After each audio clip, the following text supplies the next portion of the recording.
After being rejected by someone, how do you feel? This is a matter in which you have to accept the reality rather than reacting to it in other ways. But this story tells us the case of a teenage girl who met her fate after rejecting a man, not knowing what was ahead of time.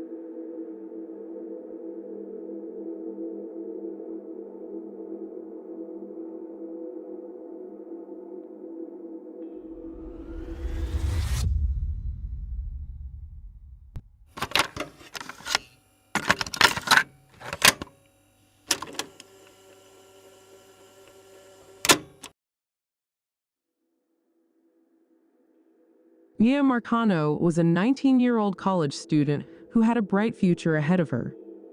She was born on June 4, 2002, in Trinidad and Tobago, where she lived with her parents, Marlon Marcano and Wymus Gabriel, until she was 14 years old. She then moved to the United States with her mother and stepfather, Dwayne Palmer, and settled in South Florida. She had a younger brother, Elijah, and a large extended family who loved her dearly. Mia was a smart, kind, and beautiful young woman who had many interests and passions. She loved music, dancing, fashion, and makeup. She was also an avid reader and writer who enjoyed poetry and novels. She had a dream of becoming a lawyer and helping people in need. She was enrolled at Valencia College in Orlando, where she was studying criminal justice and psychology. She also worked as a leasing agent at the Arden Villas luxury apartments, where she lived in a one-bedroom. Mia had many friends who described her as a loyal, caring, and fun-loving person. She was always there to support and uplift others, and she had a positive outlook on life. She was also very independent and ambitious, and she worked hard to achieve her goals. She had a boyfriend who lived in South Florida, and they had a long-distance relationship. She was happy and content with her life, and she had no reason to fear anyone. However, unbeknownst to Mia, there was someone who had a sinister obsession with her. His name was Armando Manuel Caballero. He was a 27-year-old maintenance worker at the Arden Villas luxury apartments in Orlando, Florida, where Mia lived and worked as a leasing agent. Caballero was born on June 21, 1994 in Miami, Florida, and had a criminal record that included charges of burglary, grand theft, and battery. Caballero had expressed a romantic interest in Mia, but she had repeatedly rebuffed his advances. He had also harassed and stalked her on several occasions and had even entered her apartment without her permission. Caballero was determined to have Mia, and he was willing to do anything to get her. On September 24, 2021, Mia was last seen at the Arden Villas complex around 5 p.m. when she finished her shift and went to her apartment. She had plans to fly to Fort Lauderdale later that evening to visit her boyfriend and celebrate their anniversary. However, she never made it to the airport. She was reported missing by her family the next day when they could not reach her by phone or text. The Orange County Sheriff's Office launched a massive search for Mia and soon identified Caballero as a person of interest in her disappearance.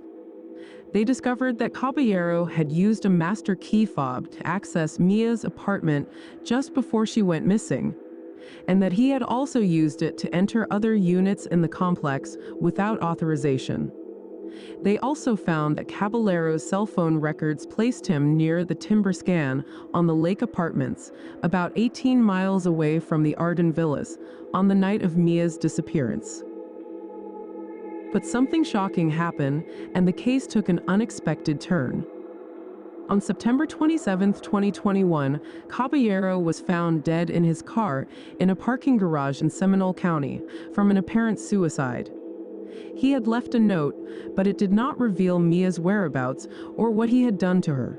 The sheriff's office continued to search for Mia, hoping to find her alive, but their hopes were dashed on October 2, 2021, when they found her body in a wooded area near the Timber Scan complex.